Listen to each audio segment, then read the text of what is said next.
The crimson and gold hues of the Xylos Nebula painted the viewport of the Stardust Drifter in breathtaking strokes. Captain Eva Rostova leaned back in her command chair, a rare moment of quiet contemplation in the otherwise meticulous rhythm of deep space exploration. Her mission, chart the uncharted, a task humanity had always embraced with a blend of audacity and scientific curiosity. Around her, the bridge crew moved with practiced efficiency, their voices a low hum against the backdrop of the ship's gentle thrum. "Anomaly detected, Captain," Lieutenant Anya Sharma, the sensor specialist, announced, her fingers dancing across her console. "Unidentified vessel bearing 092 Mark 317, energy signature, unusual, erratic spikes." Rostova straightened. On screen. A sleek, angular vessel materialized on the main display, its hull a matte black that seemed to absorb the nebula's vibrant colors. It was unlike any ship in the known galactic databases, a testament to the vastness they were still striving to comprehend. "Hail them," Rostova ordered. "Standard universal translator frequencies." Silence stretched in the bridge. "No response, Captain," reported Ensign Ben Carter, the communications officer. "Trying alternate frequencies. Still nothing. Energy spikes from their vessel are increasing." A flicker of unease ran through Rostova. Standard protocol dictated caution, but also an attempt at peaceful contact. "Maintain distance, Lieutenant Volkov," she instructed her pilot. "Let's observe." Fate, however, had other plans. A sudden lurch rocked the Stardust Drifter. "Navigational malfunction, Captain." Volkov's voice was tight. "We're losing thruster control. Drifting towards the alien vessel." "Report." Rostova's voice was sharp, masking the knot of anxiety tightening in her chest. "Primary thruster array offline. Secondary systems struggling to compensate," Volkov replied, his hands flying across the controls. The alien vessel on the screen loomed larger, its silent presence radiating an almost palpable tension. Before they could fully regain control, a brilliant, pulsating beam of energy erupted from the alien ship, striking the Stardust Drifter amidships. Alarms blared, red lights flashed, and the gentle hum of the ship dissolved into a cacophony of warning sirens. "Shields down," Sharma yelled. "They've crippled our primary systems." Rostova gripped the arms of her chair, her mind racing. Hostile first contact, a nightmare scenario they had trained for but never truly expected. "Emergency power to life support and auxiliary thrusters," she commanded. "Lieutenant Lee, can you make anything of their signals?" Lieutenant Jian Lee, the ship's xenolinguist, his brow furrowed in concentration, shook his head. "It's not language as we know it, Captain. It's almost purely energetic, highly volatile. I'm picking up undertones, though. A sense of agitation, fear even." Another energy pulse, weaker this time, enveloped the Stardust Drifter, and the last vestiges of their independent movement ceased. They were adrift, at the mercy of the unknown alien vessel. Rostova's gaze remained fixed on the screen, her expression a mask of grim determination. They had stumbled into something far more complex than a simple first encounter, and survival now hinged on understanding the motives of their enigmatic and aggressive hosts. The Stardust Drifter, a proud vessel of human exploration, was unceremoniously dragged through the void by an invisible tether. On the main view screen, a colossal structure emerged from the crimson haze of the gas giant's orbit. A space station of imposing size and brutalist design, its dark metallic surfaces scarred and pitted. The Cathar Ascendant, their captor, docked with the station, its movements precise and unnervingly silent. The boarding party arrived swiftly and efficiently. Tall, slender figures clad in smooth obsidian armor moved through the Stardust Drifter with an unsettling grace. Their faces were obscured by featureless helmets, and they carried energy weapons that hummed with contained power. The human crew, disarmed and subdued, were separated without a word, guided by gestures towards the alien vessel. Eva Rostova and Jian Li found themselves herded into a dimly lit chamber aboard the Cathar Ascendant.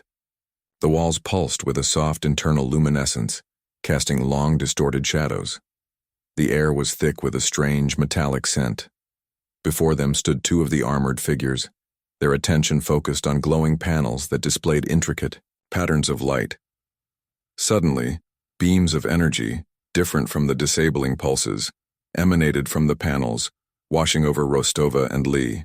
It wasn't painful, but intensely probing, like a deep, internal scan. Rostova fought the urge to flinch, holding Li's gaze, a silent reassurance passing between them. Then the communication began. It wasn't auditory, nor visual in the traditional sense. The light patterns on the panels intensified, swirling and shifting in complex sequences. Simultaneously, Rostova felt a wash of raw emotion, a potent cocktail of fear, suspicion, and an undercurrent of something akin to profound suffering. It was overwhelming, disorienting, bypassing any logical interpretation. Li staggered slightly, clutching his head. "Captain, I'm sensing something. Not words, but feelings. Intense ones." The light patterns pulsed again, this time accompanied by a sharper spike of aggression directed squarely at them. Rostova felt a cold dread grip her heart. Their captors weren't just technologically advanced. Their communication was on a level humanity had never encountered. Understanding these alien emotions, deciphering their meaning, felt like trying to grasp smoke. Their first contact hadn't just gone sideways. It had plunged them into a bewildering and potentially lethal abyss, days blurred into a monotonous cycle of confinement and intense emotional probing. Rostova and Li remained together, their shared ordeal forging a deeper bond. Li, his mind reeling from the constant influx of alien emotions, began to find patterns in the chaotic storm. He noticed that certain sequences of light patterns consistently accompanied specific emotional states. A rapid, jagged flicker often coincided with the feeling of intense fear, while slow, pulsating waves seemed to convey suspicion. "Captain," Li said one evening, his voice hoarse but filled with a nascent excitement, I think their primary language isn't vocal or visual. It's empathic, augmented by these light displays. The lights seem to amplify and focus their emotional output." Rostova watched him, her respect for his linguistic abilities deepening. "So they're broadcasting their feelings?"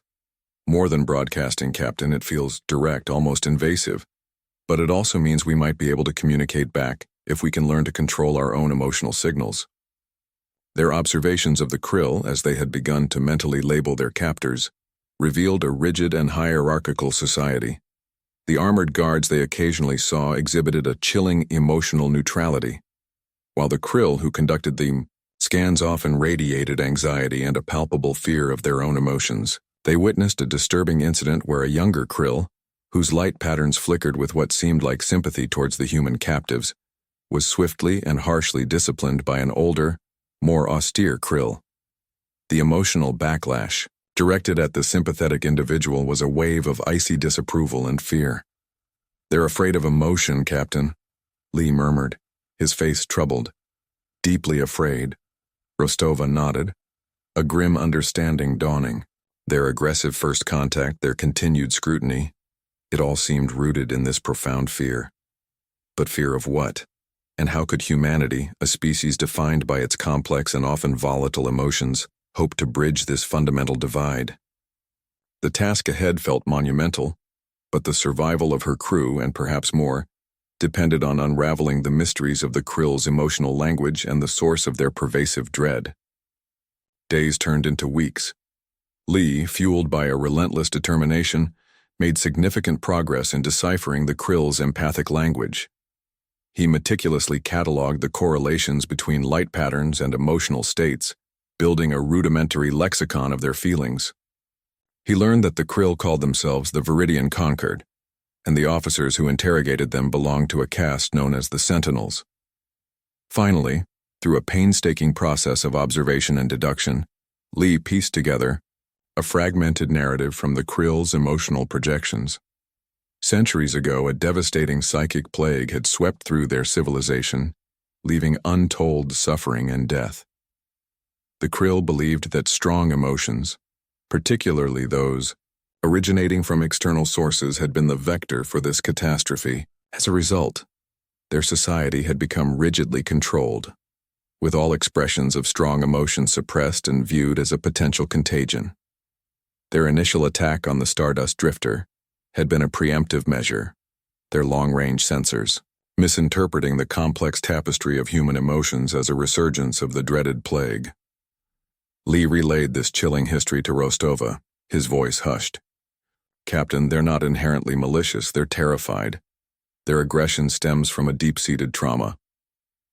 Rostova absorbed this revelation, her initial anger giving way to a flicker of understanding. They had been judged and attacked, not out of malice but out of a desperate, albeit misguided act of self-preservation. "We need to show them," Rostova said, her gaze firm, "that our emotions are not a disease, that they can be a source of strength, of connection." The challenge was how. They were prisoners, their every move scrutinized. But Rostova knew that humanity's greatest strength often lay not in its technology or its physical prowess, but in its capacity for empathy and its ability to connect with others, even across the vast gulf of alien cultures and terrifying misunderstandings. The key, she realized, lay in demonstrating the positive aspects of human emotion, the cooperation within their crew, the quiet compassion they showed each other in captivity, the resilience they displayed in the face of fear. It was a gamble, a delicate dance on the razor's edge of alien paranoia, but it was their only hope. Rostova, through Li's increasingly refined empathic translation, requested an audience with the Viridian Concord leadership. To her surprise, the request was granted, albeit under heavy sentinel guard. They were led to a vast chamber, its walls adorned with intricate pulsating light arrays. Before them stood a council of Kryll, their forms radiating an aura of cold authority and deep-seated apprehension. Rostova, standing tall despite her captivity, began to speak, her voice resonating with calm sincerity. Li translated not just her words, but also the underlying emotions, her resolve, her lack of malice, her desire for understanding. To further illustrate humanity's emotional landscape, she requested the transmission of carefully selected data from the Stardust Drifter's cultural archives. Snippets of human music filled with joy and sorrow, images of art depicting love and loss, and brief excerpts from stories celebrating courage and compassion. The Kryll Council observed these transmissions with a mixture of fascination and unease. Some of the younger Kryll scientists and thinkers displayed a palpable curiosity, their light patterns flickering with something akin to wonder. This did not go unnoticed by the elder council members, whose emotional projections remained firmly rooted in suspicion and fear. A Kryll scientist named Xylar, whose light patterns radiated a subtle but persistent curiosity, found himself increasingly at odds with the prevailing dogma. He had long harbored doubts about the absolute suppression of emotion, observing how it seemed to stifle creativity and lead to a rigid, almost stagnant society. The human transmissions, with their raw and vibrant emotional expressions, resonated with a part of him that had been long suppressed. He began to question the long-held belief that all external emotions were inherently dangerous. The seeds of doubt had been sown within the Viridian Concord, and Rostova knew that these nascent cracks in their fear were their greatest opportunity. Under the guise of further interrogation, Xylar managed to arrange a clandestine meeting with Rostova and Li in their holding chamber. His armored guards remained outside, oblivious to the quiet exchange taking place within. Xylar's light patterns flickered with nervous energy, a stark contrast to the emotionless demeanor expected of a sentinel-adjacent scientist. "Humans," he projected, his empathic tone a hesitant whisper. "I have studied your emotional signatures and the historical data you presented. I have doubts." Li, his empathic senses now finely tuned, perceived Xylar's sincerity, the internal conflict raging within him. "Doubts about what?" Li projected back, carefully modulating his own emotional output. "About the plague," Xylar replied. "My research suggests the ancient affliction was not an externally transmitted emotional contagion. It was a genetic vulnerability within our own species, a weakness that has, through generations, largely been mitigated. We have been living under a false premise, suppressing a fundamental aspect of life out of fear of a ghost." Rostova's mind raced. This revelation could shatter the very foundation of Kryll society. "Why haven't you shared this?" She projected, her tone a mixture of urgency and understanding of his precarious position. "The elders, they would not listen. The fear is too deeply ingrained. To question it is to invite ostracization, perhaps worse." Zyler's emotional projection flickered with a wave of anxiety. "But you're risking it now," Lee observed, sensing the scientist's growing desperation. "Your emotional resilience, your capacity for both joy and sorrow, yet your ability to function, to create. It contradicts everything we have been taught. I believe the suppression is harming us, stifling our progress." Rostova saw an opportunity. "Zyler, if what you say is true, we can help. Our scientists, we can collaborate. We can study the ancient records, your genetic data. Together we can uncover the truth and, perhaps, help your people move beyond this fear." Zyler's light patterns pulsed with a surge of hope, quickly tempered by apprehension. "It would be incredibly dangerous, but it may be the only way." An empathic bridge, fragile but vital, had been formed between two vastly different species, built on a shared desire for truth and a courageous questioning of long-held beliefs. The clandestine findings of Rostova, Lee, and Zylar were presented to a carefully selected faction of the Kryll High Council. Individual Zylar believed to possess a degree of intellectual curiosity and openness. The chamber was thick with tension, the emotional projections of the assembled Kryll a turbulent mix of skepticism, intrigue, and outright hostility. Lee, acting as the primary empathic conduit, carefully translated Zylar's data, augmenting the scientific findings with the raw emotional truth of his conviction. Rostova spoke of humanity's own history of overcoming fear and prejudice through knowledge and understanding. She highlighted the potential for mutual benefit through collaboration, painting a picture of a future where humans and Kryll could learn from each other's unique perspectives. The evidence, combined with the subtle but undeniable shift in the emotional atmosphere among the younger Kryll who had witnessed the human transmissions, began to sway some of the council members. A heated debate erupted, the normally controlled emotional projections of the Kryll flaring with uncharacteristic intensity. The traditionalist faction, their fear deeply entrenched, vehemently rejected Zylar's findings, accusing him of heresy and the humans of insidious emotional manipulation. However, a growing number of council members, influenced by the logic of Zylar's research and the undeniable resilience and cooperation they had observed in the human captives, demanded further investigation. A compromise was reached, a joint research initiative involving human scientists from the Stardust Drifter, those who had been held separately were now reunited, would be established to delve deeper into the Kryll's genetic history and the nature of the ancient plague. In a symbolic gesture of this tentative alliance, the Cathar Ascendant's engineering teams began to repair the Stardust Drifter, utilizing their advanced technology to restore the human vessel to full operational capacity. The crimson glow of Kryll repair drones working alongside human engineers was a testament to the fragile hope that had begun to bloom in the sterile halls of the Viridian Concord. The first cracks in the wall of fear had appeared, and through the unlikely alliance forged in captivity, a path towards understanding had begun to open.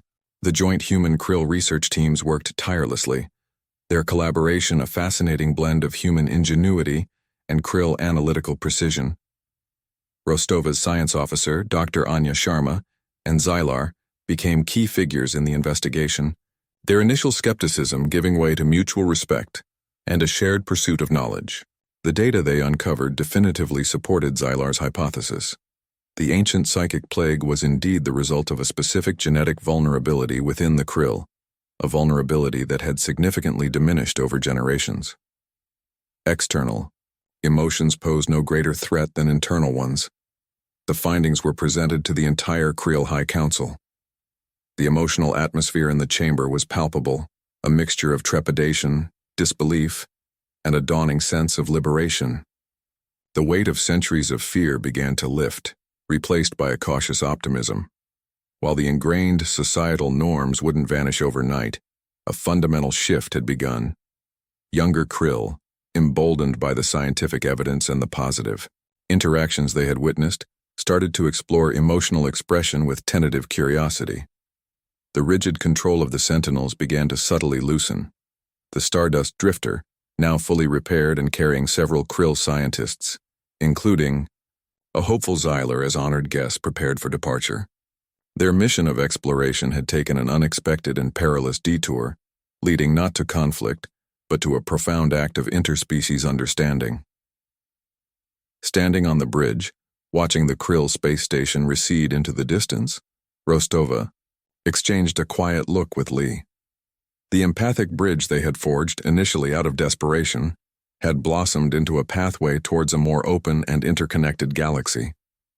The echoes of human empathy, resilience, and the unwavering pursuit of knowledge had resonated within the heart of a fearful alien civilization, proving once again that humanity's often underestimated strengths could indeed lead to galaxy-altering, positive outcomes.